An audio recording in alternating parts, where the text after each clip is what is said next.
مشہور متقی اور پرہیزگار آدمی، نام حسن ہے، کام تھا اس کا امام حسین کی تربت بیچنا، سجدگاہ، تسبیح، متقی پرہیزگار آدمی، تہجد پڑھنے والا، نماز با جماعت پڑھنے والا، زبان کا سچا، وعدے کا پکا، ساری صفات اس کے وجود کے اندر تھی۔ بڑی خدمت کرتے تھے، لوگوں کے ساتھ بہترین برتاؤ کرتے تھے۔ ایک دن امام حسین کے حرم کے صحن میں چیخ و پکار شروع ہو گئی، دوڑے دوڑے گئے، کیا ہوا؟ خاتون ہے جو چیخ رہی ہے، بھائی میری چوری ہو گئی، میری چوری ہو گئی۔ خاتون کیا ہوا؟ کہ یہ کیسا آپ حرم امام حسین کو سنبھال رہے ہیں؟ آپ کیسے؟ آپ کون ہیں؟ کہ میں خاتموں کو سنبھالنے والا۔ کہ آپ کو ذرا برابر احساس نہیں، بندہ زیارت کے لیے آئے اور اس کا پرس چوری ہو جائے؟ میری چوری ہو گئی، مجھے میرا پرس چاہیے۔ انہوں نے فوراً کہا حرم کے دروازوں کو بند کر دو، دروازے بند کر دیے گئے۔ ایک ایک آدمی کے پاس گئے، اس سے معذرت کی، مجھے معاف کرنا، خاتون کا پرس چوری ہو گیا ہے۔ انہوں نے کہا نہیں، آپ بہت اچھا کام کریں، آپ چیک کریں۔ سب کو چیک کیا، کسی سے پرس نہ ملا۔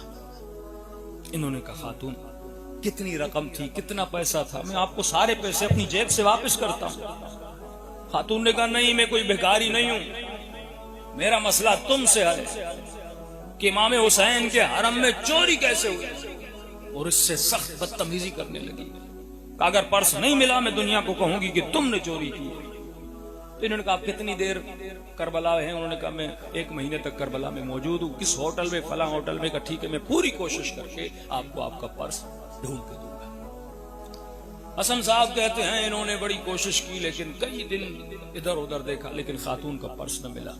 کہ ایک دن رات کو مصلی پہ بیٹھ گیا، امام حسین سے درخواست کی۔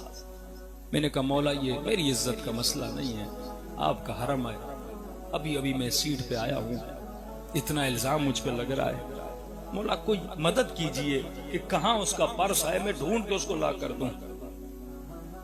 حسن خواہ کے شفا بیچنے والا کہتا ہے کہ رات کو سو گیا اور خواب کے عالم میں دیکھتا ہوں حسین کا حرم ہے، اور اس حرم میں امام حسین سامنے سے آ رہے ہیں۔ امام کے ہاتھ میں ایک چھوٹی سی کرسی ہے اور صحن کے بیچ میں امام اس کرسی کو رکھ لیتے ہیں اور اس کرسی کے اوپر کھڑے ہو جاتے ہیں۔ میں دوڑا دوڑا امام کے پاس گیا، میں نے کہا مولا مجھے بتائیے چور کون ہے؟ خاتون بڑی پریشان ہے، میں خود بڑا پریشان ہوں، مجھے بتانا ہے اسے، اور آپ مجھے بتائیے، پتہ بتائیے کہ وہ پرس کہاں ہے۔ امام حسین نے مجھے دیکھا، دیکھنے کے بعد کرسی کے اوپر کھڑے ہو گئے اور کہا لوگوں آؤ میں تجھے بتاؤں سب سے بڑا چور کون ہے، آؤ حسین تجھے بتانا چاہتا ہے کہ حسین کا چور کون ہے۔ کہ میں جمع ہو گیا، امام بتائیں گے۔ کہ لوگ جمع ہو گئے، جب میں غفیر جمع ہوا، حسین نے کہا میرا سب سے بڑا چور یہ حسن ہے۔ پریشان ہو مولا، میں نے کب پرس چرایا؟ میں تو آپ کے حرم کا خادم ہوں، آپ مجھے چور بنا رہے ہیں۔ امام نے فرمایا اے حسن میری تربت بیچنے والے، مجھے یہ بتا جب میں کربلا میں آیا تھا میں نے اپنی زمین خود خریدی تھی، میں نے اپنا جسم بھی کسی غیر کی زمین پہ دفن نہیں کروایا تھا، یہ زمین میں نے پیسے دے کے خریدی تھی اور اس شرط پہ اس قبیلے کو دی تھی جب میرا زائر آئے کسی پیاسے کو پیاسا نہ رہنے دینا، کوئی بھوکا آئے، کوئی ضرورت مند آئے، اس شرط پہ میری زمین پہ گھر بنا سکتے ہو تاکہ تم ان کی خدمت کرو۔ کہ یہ بتا پوری زندگی تو میری مٹی کو بیچتا رہا،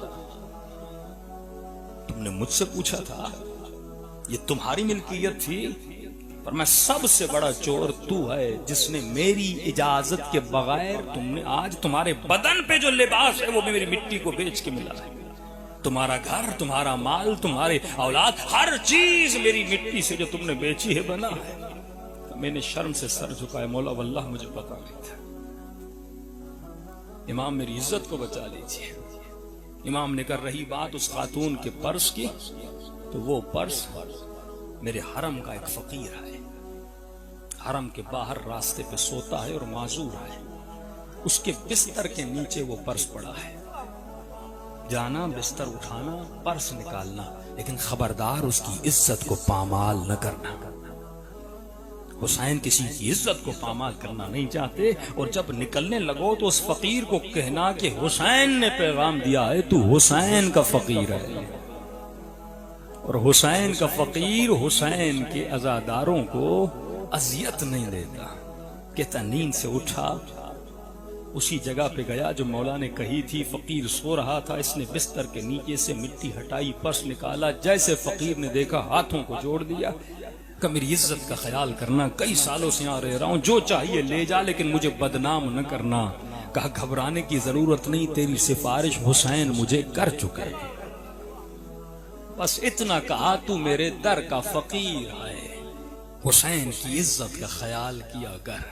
اس کے بعد حسن تربت فروش صحن میں گئے، ایسے جیسے حسین گئے، کرسی صحن کے بیچ میں لگائی، بلند بلند آواز سے کہا لوگو جمع ہو جاؤ، چور مل گیا۔ حسین کے چور کا پتہ چل گیا، بازار کے لوگ، دکاندار کے لوگ، خدام حرم، زائر جمع ہوئے اور علل اعلان کہا کہ لوگو اگر کوئی حسین کا چور ہے تو یہ حسن ہے۔